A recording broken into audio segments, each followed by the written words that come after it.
This is the Realty Classroom Podcast, episode number 205. Beware the success crisis. Are you a real estate agent who wants to turn your real estate job into a business without sacrificing your lifestyle, but you just can't seem to find the right plan or any plan to help you get there? Well, then, hey, you are definitely in the right place. I'm Danny Griffin, the founder of the Realty Classroom and the host of this podcast. Now, to help you take immediate action to get started in the right direction, I've created a free jumpstart course for you that's waiting at freeagentgift.com. So jump over there. You can get a quick download of a PDF that I follow to this very day.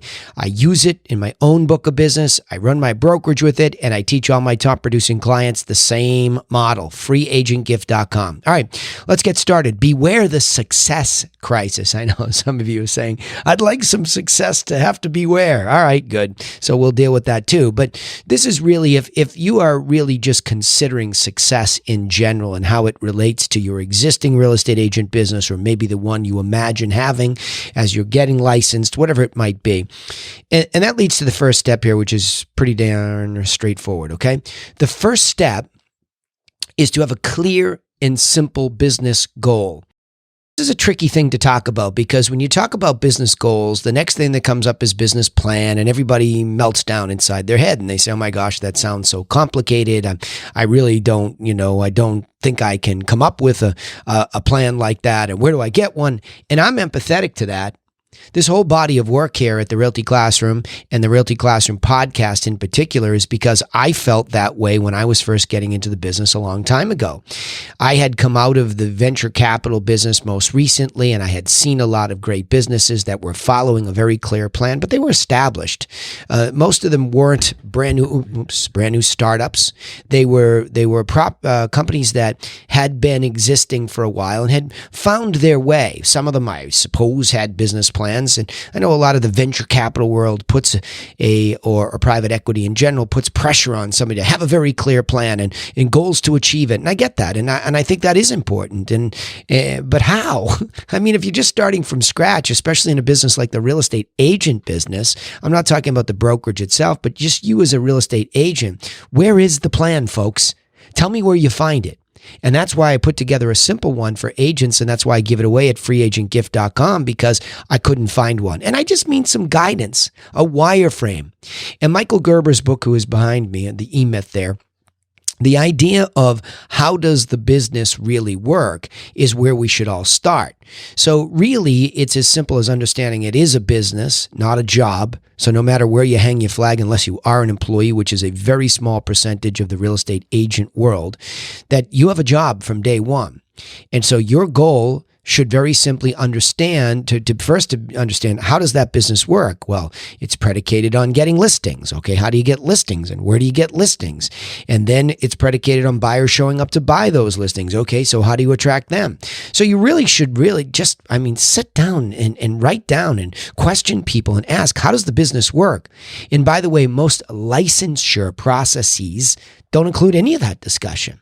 They include more of the things that are technical and tactical about having a license, being compliant, but it really teaches you nothing about how the business works. So I would recommend pick up a copy of Michael Gerber's E-Myth just to understand where it's all coming from, and then just get a copy of our simple plan at freeagentgift.com, and you'll begin to see what I mean. A simple plan for a business that works. And how do I know the business works? Because I do this every day, and I have done it for well over 20 years now, and I've coached it for well over 16. So I know it works. Otherwise, I wouldn't be doing it, and I wouldn't be talking about it. So I'm imploring you, get a simple business plan, or at least a simple understanding of how this business works, and that will give you these little micro goals. Now, that's the next point here. Let's just say if we were all really smart and we could get out of our own fear and get out of our own anxiety and avoid bad advice, because there's plenty of that out there, we would understand that we need to learn how to acquire a listing. Preferably, if you want to last, it's not just getting the listing, it's getting the profitable listing, meaning at or above the median price in a geography within which you'd like to do business. That's just about as sound a business principle as I stumbled into and can share with you, because it really doesn't take me any more work to deal with median and above properties and, surprisingly, ultra luxury properties. Why? Those people appreciate the plan that I come at them with is simple. It's clear. They can understand it. They can understand exactly what I'm doing. So you'd be shocked at that's how the business actually works. But it is, right? I can't believe how many agents still out there, just as a little aside here, that their plan in acquiring a listing has to do with, well, our brand and we have this many agents and I have integrity. None of that. Stop. Don't do that. You're commoditizing yourself, meaning you sound like everybody else who's done no homework on how a listing actually gets sold and then just simply educating somebody, okay? So by having that simple goal of acquiring that listing, now all of a sudden, you're moving towards trying to get it, and that feels like success. I think it's Tony Robbins that I've heard say this a lot. And it's before him. It's like this is ancient wisdom. That the way that the body chemically reacts to moving towards a goal, because the first time I actually heard anyone talk about it was Brian Tracy talking about Aristotle, who references this term, which is a little bit more complicated once I started to study it, teleological. But in its simplest form, it means we're goal seeking. So if we are goal seeking, and that's the way we're wired to be when we are pursuing a goal, making progress, as Tony Robbins says, making progress towards that goal, we feel what? Successful. Because it's the fulfillment of the way we're wired. So if I set a business goal to acquire a listing even at or above the median in the geography within which I'd love to do business, I'm going to feel successful. Now, of course, if that goes on and on and on and I don't achieve that goal, I might have a diminishing law of returns and I might start to feel despondent and even feel desperate and ultimately depressed. And I might quit. So I understand the slippery slope we're on with these goals. But if that's the way the business works and you set it at least at the median target, well, that's reasonable. You're asking yourself essentially to be average. Can you pursue the average listing or the median middle listing and move towards it? Because you're going to have to do that to be successful in the business. So moving towards that simple goal is success. Let that sink in for a second. That movement towards it is success. And ultimately, if you keep moving forward, you're going to find out what you're doing wrong by being a good observer, asking questions, maybe even asking when you lose a listing, asking the seller, why not me? Was there something you can help edify me and empower me going into the future? And most of the time, humble people will tell you that. And sometimes it's something that you didn't realize even existed. It's the power of perception that, well, they said this, and I perceived that they had 300 agents and that was going to help me. Well, I learned how to deal with things like that and say, well, wait a minute, that's not how the business works. 88% of the time, one agency is going to sell it with another in my marketplace the last time I checked. That means 12% of the time, the agency itself with all those agents is going to double in their deal, meaning one agent from that firm and another. And it's an even rarer occasion where the agent double ends things, and that's a real pro who knows how to make a market for their properties. So the truth about how I was losing in getting these listings was easily overcome when I just looked at the truth of how the business works, and I realized my competitors were sort of making up what mattered and how a house got sold. So you see what I mean? As I started to move towards that goal and I lost a few, I understood what I was up against.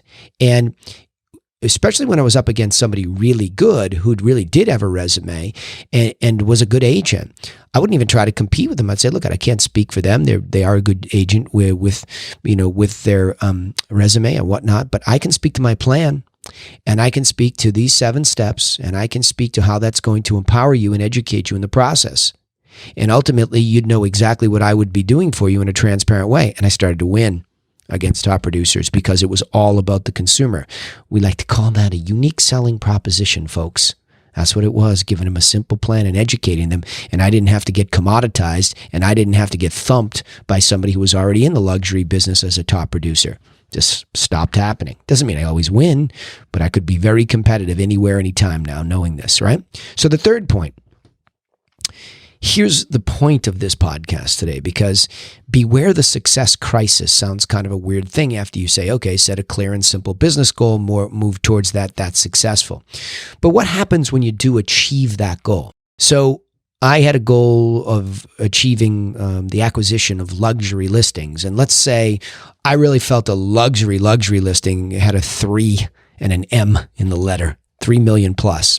That was going to be the real achievement of that goal. And it happened. And now it happens multiple times. And so what happens?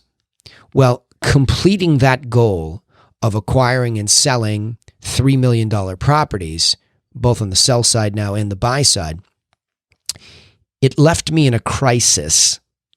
It left me in a void of really looking in the mirror and saying, okay, now what? And see what I mean? So you set this goal and all of a sudden you achieve it, and it leaves you in a success crisis. Look, as a coach of top producers, there are several people that I have coached for well over 10 years. I've known them that long. And I can tell you that all of those folks that have been patient for process and they've worked on themselves even 10 times harder than they worked on their business, similar to a Jim Rohn concept we hear a lot, you don't realize that over time you're making this tremendous progress. And I have known people that, I don't know, probably they achieved what a lot of you would like to achieve, $40, $50, $60, $70,000. And I was just talking to one of them the other day, and he's been able to achieve for the past couple of years $250,000 plus or minus in gross income, netting nearly $150,000. That's a business. It's a solopreneurship still. And I'd like to see that person get to the next level. And that's where I felt that he was at that moment in time. I felt that he was at a spot of success crisis. Because now what? You've achieved it, and what are you thinking, and where do you want to go, and all of that. And it's like, well, look, let's partner up. Let's do something bigger. Let that sink in. So there was something bigger. We don't have to just stop there. And you say, but I'm fine. Oh my gosh, I that's like hearing somebody scratch on a chalkboard when I hear I'm fine. Whether it's my kids, my clients, and I just can't do it to myself. I don't know. There is definitely a thriving brain inside of me that I have heard since I was very young. It wakes me up. It waits at the side of the bed. It actually wakes me up in the middle of the night saying you're getting soft.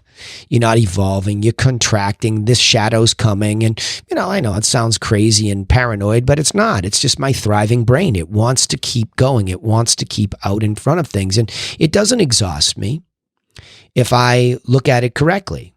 I look at it and say, okay, what are the limitations that we're up against? I've been successful in many categories, sure, but I'm nowhere near my potential as a business person in the real estate agency business. There's no doubt about it. And I've set some really big goals. So to get beyond that, because I understand this. This is just something that I heard somebody articulate, the success crisis. I'd never heard anybody say that before. And when I heard it, I said, oh, that's what this is. This is that along the way, you will do these things and you will achieve these things and you will get comfortable. See, sometimes you can break free of your animal brain, which just wants you to survive. It wants you to become a real estate agent, to make enough money, to put food on the table, have shelter, have an automobile, and maybe a little bit of fun, okay? So it'll allow you to thrive. Your animal brain will allow you to thrive a little bit like that because it's about as survivalist as thriving looks. Just enough. The thermostat, just enough. I'm not freezing to death, but I'm also not, warm. I'm somewhere in there just getting by. And that's most people in this business, especially. Most people in this business, my gosh, they're not surviving. They're actually doing something else. And this is just a support cast to the something else, which makes it even more complicated. So how the heck do you get out of all this? Well, here's the solution, I believe. That when you set a big whole business, okay? Let me say that again. When you set a big whole business goal with achievable micro step goals, that's how you solve this. So let me give you an example. At freeagentgift.com, what I've given away for years is a one-page PDF.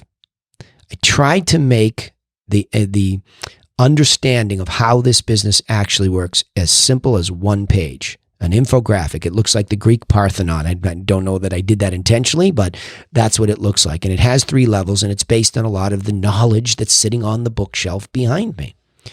When Michael Gerber began to talk about the 3 people you need to be as a solopreneur or an entrepreneur, I saw clearly the visionary or the CEO. I saw clearly the manager, and I saw clearly the technician / salesperson, or the person that does all the technical work. So I saw it clearly. And I said, that's interesting. What if I looked at this business model holistically from those 3 vantage points? And everything changed.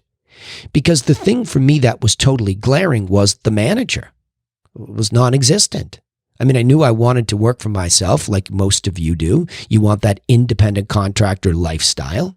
You don't want to be told what to do and where to be and all that good stuff. Right, but that's just enough to really smash you into the wall. So you have to learn how to be strategic in your management. You have to be strategic in your marketing to go get those listings at or above the median. And then you have to, median, he said, and then you have to think about how you're going to convert a relationship from the very beginning, where you would call it a lead. You don't know anything about their timing and motivation. And then they become a prospect, and you're giving them your best what to do information for free, drawing them into relationship until ultimately they trust you with their business. And so all of a sudden I saw these things. And what I recognized when I saw the business holistically is, this is how there will always be micro step goals to deal with.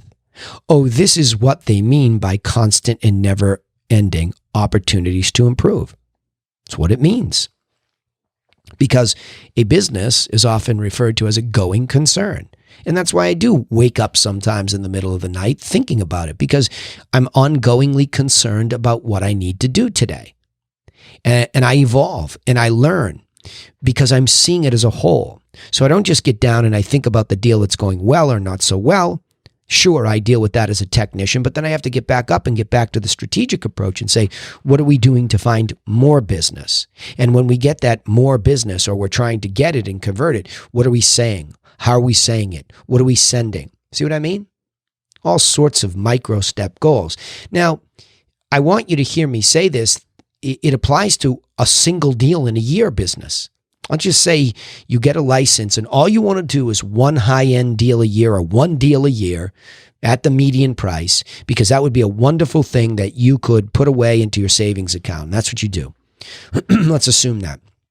You still have to professionalize that whole year. Okay, let that sink in. You can't randomly go through 365 days assuming that you will bump into one deal. You will be doing something intentionally. And then once you find that one intentional contact who is going to become a past client at the other end, you have to see the steps that you're going to take them through to make sure that they have the best experience. So that if you would like to accelerate your business over the years, you have produced really what you're supposed to be producing, which is a happy past client. You see, you look at this so holistically, and then that way, there's always something to work on. And you can avoid these success crises, which come anyway. By the way, a success crisis comes no matter whether you want it to or not, because it is the achievement of all of these micro goals. You get to the end of a deal and everybody wonders why it's so sad to say goodbye to this person. Well, you just got totally involved in them within their lives to help them through one of the largest emotional and big financial transactions of their life. And everybody's sort of at the end. You're all in this crisis. There's a void. There's an emptiness. And so you have to be able to move on to the next stage of the relationship with them, which is a past client for life. That's only the beginning if you do it right. Fun when you think about it that way, right? So let's go back and reiterate this. The subject here is I would like you to beware of the success crisis. But before we talk about the crisis, let's talk about some best practices. The first step, number one here, the first step is a clear and simple business goal. Try to work on a business that works as your simple goal. Go to freeagentgift.com. That'll give you the wireframe. 2, moving towards the goal, that goal of that business that works is success. Any movement in that direction triggers all the positive chemicals, and that is success. 3, completing the goal each time, however, if they're micro goals, not the macro goal, leaves you in a crisis. That crisis of completion. The goal's been achieved. Now what is sort of that moment? So the solution in this podcast here for this success crisis is to get up above the whole thing and set a big whole business goal with a whole bunch of achievable micro step goals. That way, when you end one, instead of staying in crisis, you move to the next. Let me summarize it this way by saying, one of the most important steps to feel successful in the real estate agent business is to set at least one goal and move towards it. Progress towards a worthy goal will make you feel very successful. However, beware that once you achieve that goal, you'll find yourself in an aimless crisis unless you establish a bigger vision goal that will require endless improvement micro steps or goals. All right, remember, you can take immediate action and get started in the right direction that we're talking about here. This is the right direction. I would not lead you astray because I have to do this every week and not crash myself. So I want to share this with you. And I start that by giving you a free business wireframe at freeagentgift.com. Also, don't forget, you can subscribe to this podcast on iTunes, Spotify, or wherever you listen. We also post our content on YouTube, so don't forget to subscribe to the Realty Classroom channel. We'd also appreciate it if you would share our content with other real estate agents just like you so they get the help that they need. But remember this, we sign off the same way every time. Nobody's coming for you. Absolutely nobody. So go get to work on your business, and we'll see you in the next episode, hopefully, to help you do just that. Thanks.